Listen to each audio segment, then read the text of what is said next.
But I have to say, ma väga vabandan, aga ma räägin inglise keeles, et külalistel on natukene lihtsam võib-olla vestelda ja ma olen veendunud, et see tõlgitakse ilusti ümber. Wow, I have to say, you have made a huge change because you kind of olete teinud suure muutuse, sest et Eesti avalikkus on alati arvanud, et Soomes ja Rootsis on kõik suurepärane ja ilus ja me peame lihtsalt tegema samamoodi nagu teie. Ja siis on tulevik õnnelik, aga tundub, et asjad nii ei ole. Aga diskussiooni alustaks sellest, et kindlasti on paljudel inimestel küsimusi. Mul on teile kõigile kolmele väga lihtne küsimus. Ja ütlen uuesti, see on väga lihtne. Ja see tuleb Nate Hageni Great Simplification podcastist. Tema alati küsib kõikidelt selle küsimuse, et kui teil oleks võlukäpp ja te saaksite ajas tagasi minna, näiteks aega pärast teist maailmasõda, siis mida te teeksite oma riigis teistmoodi, nii et ei jõutaks olukorrani, kus te ennast praegu leiate? I was afraid I had to answer first. Kartsin seda, et pean esimesena vastama. Well, if I may refer to kui ma tohin tagasi viidata omaenda taustale, siis mina lõpetasin ülikooli 80-ndatel ja mäletan juba siis räägiti selleks, et me bioloogilise mitmekesisuse säilitamiseks me peame range kaitsele panema rohkem alasid ja see on juba teaduskirjanduses aastatest 50-ndatest, kus öeldi, et me peame need kaitse alla panema, sest et see on osa meie enda ajaloost, mis peab säilima. Nii et minu jaoks on see kõige lihtsam vastus, et me tegime suure vea, et me ei mõistnud ega väärtustanud loodust juba varem. Alles 70-ndatel pandi Rootsi metsadesse taimemürke, aga juba siis oli liiga hilja, et neid trende muuta. See on keeruline küsimus, aga kui ma mõtlen meie metsade peale, siis nagu ma ütlesin, pärast teist maailmasõda kuivatati soosid, 4,6 miljonit hektarit kuivendati, aga tegelikult peaaegu 2 miljonit hektarit sellest kunagi metsaks ei saanudki ja me jäime seal sellest mitmekesisusest ilma. Aga kui me oleksime kasutanud metsasid, mis meil on kestlikumalt, võtnud arvesse kvaliteeti, mitte puidu kvantiteeti, siis oleks metsandussektor võib-olla teistsugune ja kestlikum täna. What a question. Milline küsimus? I once read a very old paper. Lugesin kunagi peaaegu 100 aastat vana dokumenti Soome looduskaitse ajakirjast. Selle ajakirja esimene number. Seal oli keegi, kelle nimi oli Kujala, kes oli metsnik. See oli 100 aastat vana artikkel ja seal ta kirjutas, et me peaksime kõrvale panema teatud hulga alasid, kas nad on heas või halvas olukorras või mis iganes olukorras. Peaksime seda tegema praegu, kui me seda veel saame teha, ja ta rääkis seal Soomest. Nii et mida mina teeksin teistmoodi, mina paneksin kõrvale 30%, mis iganes hävitatud metsadest Soomes, igas 14 maakonnast, mis meil on. Sest see oli juba 100 aastat tagasi. Kui me oleks seda teinud, siis oleks 30% riigist hetkel oleks kaitse all ja kõik see mets oleks rohkem kui 100 aastat vana. Nii et päris varsti tuleks meil need loomulikud vanad metsad veel 100 aastat ja see oleks tekkinud, nii et seda ma oleks muutnud. Aga pean siiski ütlema, et igal suvalisel ajahetkel me peaksime tegelikult seda tegema. Nii et paneme kõrvale kõik need lageraiutud alad. Seame nüüd nad kõrvale. Paneme kaitse alla 30% praegu. Pean ütlema, et see oli hea vastus. Aga jätkame. Kujutage ette, mida te praegu tahaksite teha teistmoodi, aga siis peab mõtlema selle üle ka, et kuidas seda teha. Mis oleks olnud kõige olulisem asi, mida ühiskonnas muuta, sest on majanduslikud stiimulid teenida rohkem ja rohkem. Kuidas te oleksite seda teinud tol hetkel, kohe pärast teist maailmasõda? Kui te tahate mingit teist ajahetke kasutada, siis võite ka seda kasutada. Kõigepealt siis Janne seekord. Kuidas seda siis tegelikult saavutada? Nagu Krista ütles, siis õnnestus meil lahti saada peaaegu 5 miljonist hektarist turbaalast. Ja see mitte valitsuse omanduses, riigi omanduses, vaid eraomanduses, nii et valitsus muidugi toetas seda. Nii et kui me tõesti midagi tahame, siis ilmselgelt me saame sellega hakkama. Nii et ma arvan, et me oleksime võinud seda teha niimoodi, et me lihtsalt anname maaomanikele raha. Kui see on vähema väärtusega, siis ta on odav, see maa. Varem siin mainiti seda põhimõtet, et saastaja maksab ja ma arvan, et see on muudatuse osas võtmetähtsusega.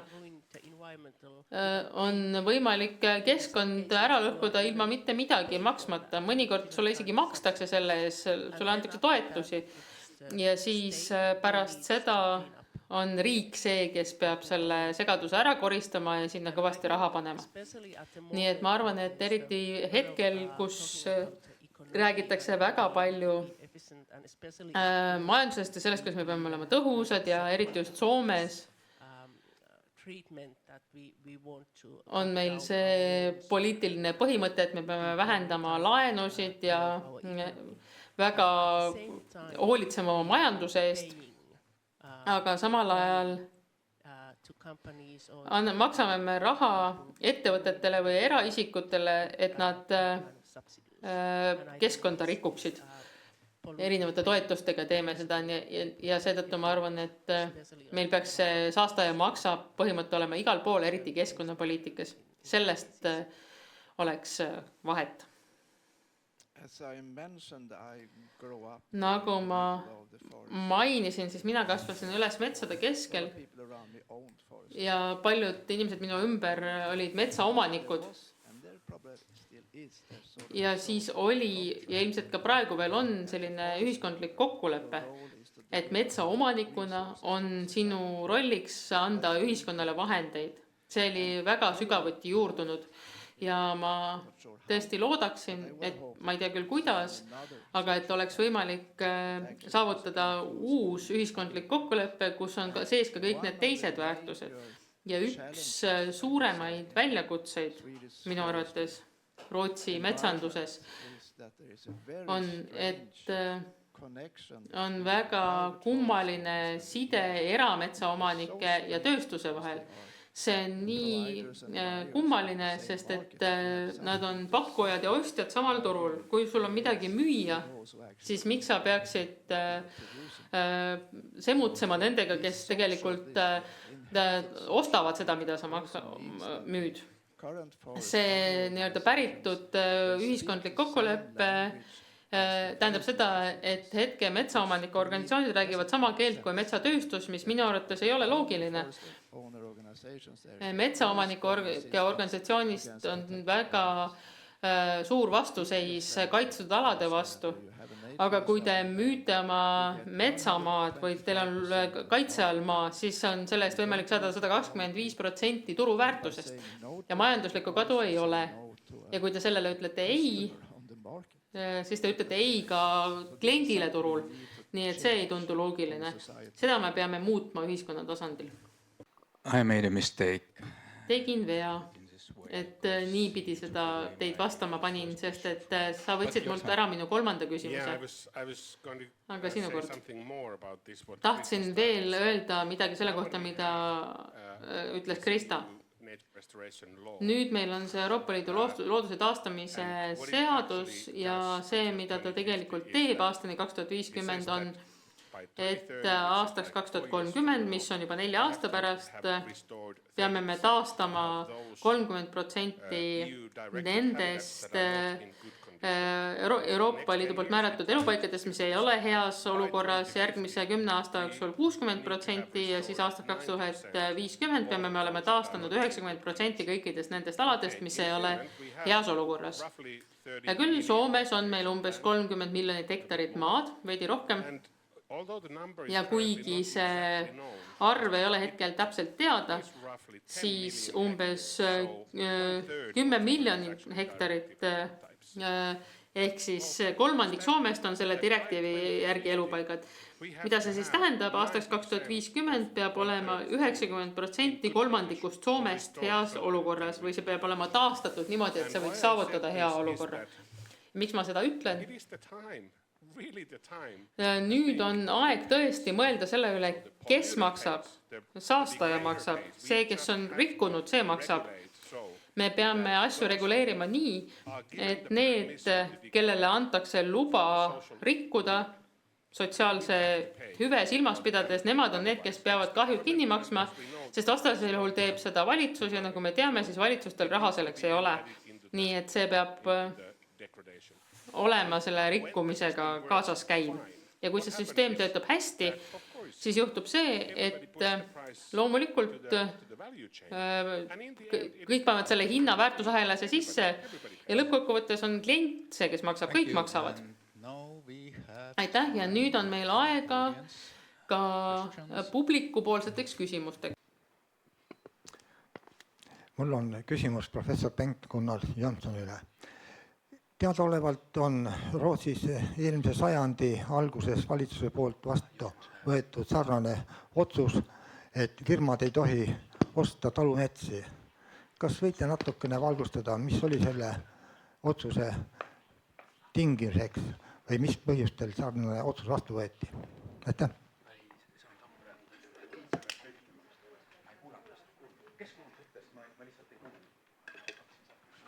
So the question was about, to PGU that what was the background of Küsimus oli, limiting et kuidas piirati selling of company-owned forests and then the ettevõtete so how it's regulated. metsasid, ettevõtete metsade omandamist, eraomandi reguleerimine põhimõtteliselt. Mida te, me rabelesime.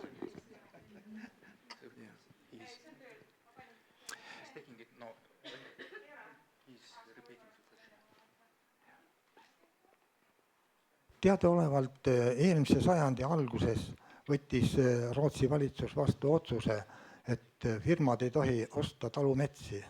Mis oli selle otsuse põhjuseks? Mis tingis selle? Aitäh! I cannot really answer that question. Ma tegelikult sellele küsimusele vastata ei saa. See läheb veidi kaugemale minu teadmistest. It still is in place. Aga see otsus endiselt kehtib. Ownership, Nii et see, mida me näeme metsaomanike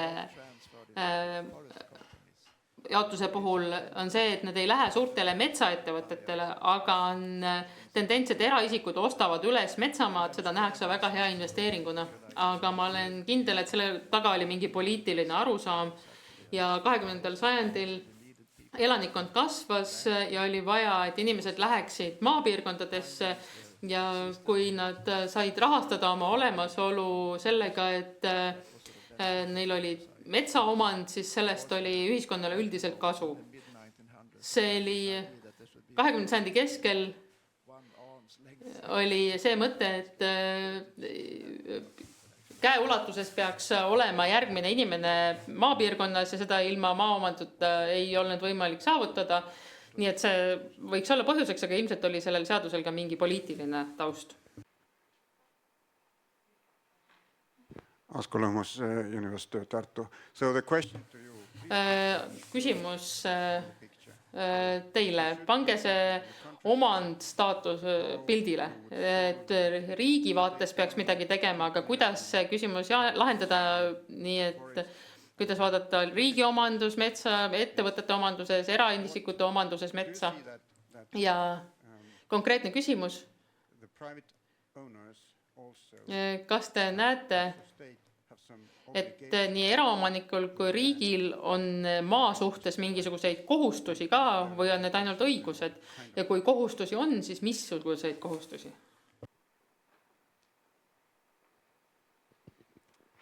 So as you can see, only very easy question. Nagu te näete, siis ainult väga lihtsad küsimused teile. Ma arvan, et väga oluline on eristada erinevaid omaniku kategooriaid kohustuste puhul. Ma olen võib-olla oma taustast erapoolikuks muudetud, aga ei saa panna samasuguseid nõudmisi erametsa omanikule kui suurele metsaettevõttele. Mida ma loodaksin eraisikutest metsaomanike puhul on see, et nad saaksid rohkem toetust. Keegi peaks nende poole pöörduma, küsima, et mida te tahate saada oma metsast, mis on teie eesmärgid, milliseid väärtusi te tahate metsast parandada. Täna sellist asja ei toimu. Ja see on suur viga süsteemis. See ei olnud küll vastuseks teie küsimusele, aga see oli lihtsalt minu mõte eraisikutest metsaomanike kohta. Yeah. So in Finland, Soomes on umbes 30% riigist riigi omanduses ja isegi sellel alal me ei saa eesmärki saavutatud, ei suudata teha nii suurt kaitset kui vaja. Ja seetõttu on minu arvates väga keeruline meil liikuda edasi eramaadele, kui me ei saa isegi kõigi omanduses maadega hakkama. Aga siis oli küsimus, mis puudutas kohustusi. Kui meil on seda eraomanduses maad päris palju, siis ma endiselt arvan, et see, et kahjustaja maksab põhimõte, et seda peaks siin kuidagi kohaldama. Ja päris palju kirjandust on selle kohta, et see on ainult tõhus siis, kui ta on sellele tegelikule kahjule lähedal. Nii et see maaomanik, kes otsustab, et mina raiun, temale peab olema kaasnema ka tagajärg selle raiumise eest. Aga ma tahan rõhutada, et mitte maaomanik ei peaks olema see, kes selle hinna kinni maksab, sest et puidutööstus on see, kes maksab midagi selle puidu eest ja see kulu peaks olema selles tehingus juba kaetud. Nii et ettevõtted peaksid tegelikult maksma nende kahjude eest, mida maaomanik teostab, kes on tegelik kahju teostaja, sest nemad tegid otsuse. Jah, mina arvan enam-vähem samamoodi nagu Janne. Ma arvan, et reeglid peaksid olema kõikidele samad. Ja samal ajal leian ma, et riik peaks tegema isegi rohkem, sest nemad haldavad meie ühises omandis metsa ja me peame siin näitama eeskuju. Nii et riik peaks tegema isegi veel rohkem. Aga ma arvan, et need erametsa omanikud, ka neile me saame panna kohustusi, aga tööstusostjad on need, kes lõppkokkuvõttes selle kinni maksavad. Nagu ütles Bengt, siis ka Soomes on väga palju selliseid metsaomanikke, kes tahaksid teha midagi muud, kui ainult mõelda sellele majanduslikule väärtusele. Neil on teistsugused väärtused. Nad tahavad rõhutada bioloogilist mitmekesisust või süsiniku sidumist. Nii et ma arvan, et meil on vaja uusi variante, kuidas nemad ka sellega saaksid raha teenida. Hetkel maksab Soome valitsus päris palju metsaomanikele. On erinevad toetused, meil on erinevad maksusoodustused aga samal ajal saaksime me kasutada neid vahendeid selleks, et saavutada sellised ökoloogiliselt kestlikumad metsad. Okei. I will make just one question. Ja esitan ühe küsimuse ise ja siis on teie küsimus viimane. Sellepärast, mida Janne ütles, on mulle teile veel üks hea lihtne küsimus. See põhimõte, et kahjustaja maksab, see kostub väga hea mõte, aga kui ma astun nüüd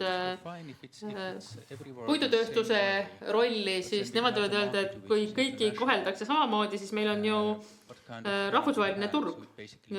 Mida te selle kohta arvate? See tähendaks siis seda, et meil on vaja mingit sellist rahvusvahelist, vähemalt regionaalset kokkulepet, mida rakendatakse igal pool samaaegselt ja samamoodi. Vastasel juhul me ju konkureerime maailmas kogu aeg. Jah, loomulikult see on alati argument.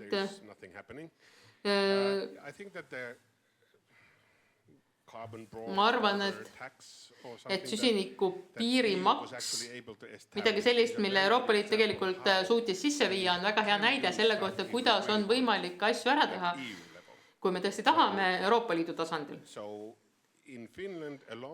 Soomes üksi, ma arvan jah, et sinu argument võidaks. Aga kui me suudaksime panna kogu Euroopa otsustama, et sellist asja me tahame ja loome veel ühe maksu Euroopa Liidu piiril, siis see võiks isegi töötada. Aga me ei ole üldse siin veel Hiinast rääkinud. Soomes biomass on suur, Hiinas on see isegi suurema rolliga ja see roll kasvab kiiresti. Need metsad, mille nad istutasid 60 aastat tagasi, nad saavad need maha raiuda ja paberipuiduks muuta nüüd, nii et ma arvan, et see tööstus on lähi aastakümne jooksul suures turbulentsis sõltumata sellest, mida meie teeme ja see võib tegelikult ka saada lahenduseks, et me lihtsalt kaotame konkurentsis Hiinaga. Aitäh. Janne, sa rääkisid meile väga palju statistikast, mis on ilmselt seotud lageraiega, ma eeldan, sest lageraie väidetavalt on vältimatu. Kui teha,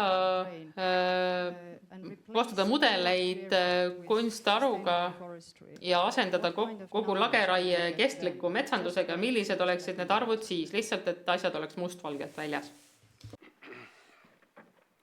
So in these simulations, they were actually Nendes simulatsioonides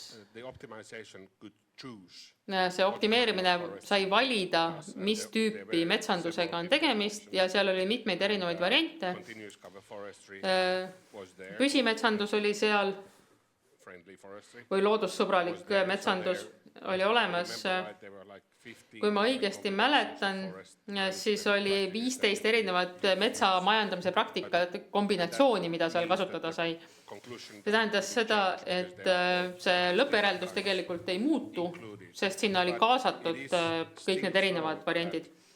Aga asjad on endiselt niimoodi, et lageraie on üks variant ja kui ma õigesti mäletan, siis see on umbes 30–40% aladest, mis endiselt läheks lageraiumisele, sest et see on majanduslikult lihtsalt nii kasulik.